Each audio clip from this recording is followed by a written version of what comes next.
नमस्कार मित्रों, आज चक्र की जानकारी के कड़ी के दूसरे भाग में मैं फिर से आपके साथ हूँ। आज हम बात करेंगे कि चक्र हमें किस तरह से प्रभावित करते हैं। कल हमने इसके पहले एपिसोड में सीखा था कि चक्र कहाँ पर होते हैं, ये क्या करते हैं। आज हम और उसके बारे में थोड़ा डिटेल समझेंगे। मैं बहुत आहिस्ता आहिस्ता आपको बताने वाली हूँ ताकि आपको चक्रों की पूरी डिटेल जानकारी हो जाए। आज बात करेंगे कि चक्र किन किन बातों से प्रभावित होते हैं और जब वो प्रभावित होते हैं तो हमारे शरीर पे, हमारे मन पे उसका किस तरह से प्रभाव पड़ता है। तो जो हमारे चक्र होते हैं, जो हमने बताया कि जो 7 चक्र होते हैं, हमारे एनर्जी सेंटर होते हैं, ये एनर्जी सेंटर कैसे प्रभावित होते हैं, इनकी ऊर्जा कम क्यों हो जाती है। यदि हम इसको इस तरीके समझे कि मनसा वाचा कर्मणा 3 बातों से ही हमारे चक्र प्रभावित होते हैं। और मन से यानी कि आपके दिमाग में कोई थॉट आया और वो नेगेटिव थॉट था, आपके मन में ईर्ष्या आई, ये इसके घर में क्यों आ गया, मेरे पास क्यों नहीं आया, तो मेरे पास होना चाहिए था, बस वैसे ही आपकी एनर्जी डाउन होना शुरू होती है और आपके चक्रों ने काम करना थोड़ा स्लो डाउन कर दिया। और यदि आपके दिमाग में ये चीजें लगातार लगातार चल रही है तो वो एक ग्रंथियां बनेंगी जिससे आपके शरीर में भौतिक रूप से प्रॉब्लम दिखाई देना शुरू होंगी। उसके बाद दूसरा है, ये तो मन में विचार आया था, अब यदि आपने बोल के दिखा दिया, किसी को कुछ बोला, किसी को हर्ट किया, अपने लिए कुछ बुरा बोला, यदि आपने कहा ये यहाँ तो मेरा जीवन सर्वनाश हो जाएगा, ये इतना आसान शब्द नहीं है। इस बोले हुए शब्द का आपके ऊपर पूरा असर पड़ेगा, आपके ऊपर भी पड़ेगा, दूसरे ने आपको बोला उसका भी असर पड़ेगा और आपने दूसरों को बोला उसका भी असर पड़ेगा। तो इस तरीके से सीधी एनर्जी हमारे चक्र के पास पहुंच जाती है और हमारे चक्र प्रभावित होना शुरू हो जाते हैं। तीसरा होता है कर्मणा, यानी कि कर्म से। यदि आप गलत कर्म कर रहे हैं तो आपके चक्रों की एनर्जी डाउन तो होना ही है। अब गलत कर्म क्या होते हैं? प्रकृति के विरुद्ध कुछ भी कर रहे हैं तो गलत है।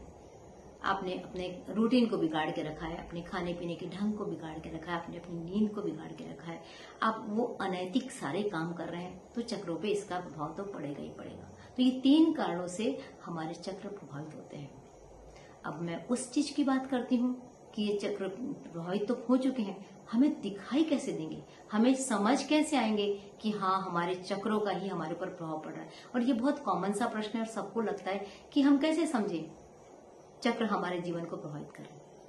तो इसका भी 4 तरीके से जो प्रभाव पड़ता है वो समझाती हूँ। सबसे पहला प्रभाव पड़ता है शारीरिक रूप से।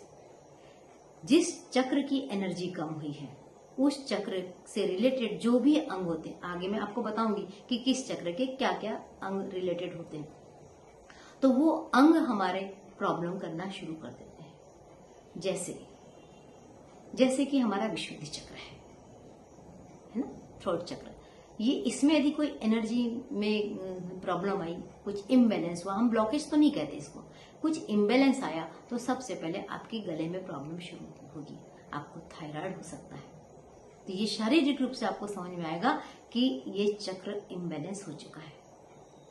दूसरा होता है कि हमारे मेंटल लेवल में प्रॉब्लम शुरू होती है, हमारे इमोशनल लेवल में प्रॉब्लम शुरू होती है, भावनात्मक प्रभाव दिखाई देता है।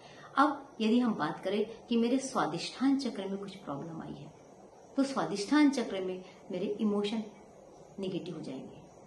स्वादिष्ठान चक्र इमोशन का ये जगह होती है, क्रोध आना शुरू हो जाएगा, दर्द बढ़ जाएगा, दुख होना शुरू हो जाएगा, बात बात में रोना आना शुरू हो जाएगा। तो इस तरीके से भावनात्मक प्रभाव दिखाई देगा। और तीसरा होता है हमारा आध्यात्मिक प्रभाव। यदि कोई चक्र की एनर्जी इम्बैलेंस हुई तो हम अपने आप को, मैं कौन हूँ, मैं कैसा हूँ, मेरे साथ क्या कनेक्शन है, मेरे ईश्वर के साथ क्या कनेक्शन है, मुझे कैसे जीना चाहिए, सब बातों में प्रभाव पड़ना शुरू हो जाएगा। और इसके अलावा होता है अन्य भी कई प्रभाव हमको देखने को मिलते हैं। तो जब मैं चक्रों की एक एक चक्र की बात करूंगी तब अन्य प्रभाव के बारे में आपको डिटेल बताऊंगी। तो इस तरीके से चक्र हमारे शरीर में अलग अलग तरीके से प्रभाव डालते हैं, तो ये इनका बैलेंस रहना बहुत जरूरी है। आपको, मुझे उम्मीद है कि आज का ये छोटा सा चैप्टर जरूर पसंद आया होगा और आप समझ सकते हैं कि अब हमको अपने मन से, वचन से, कर्म से सही रहना है, तभी हमारे चक्रों की एनर्जी सही रहेगी। नमस्कार।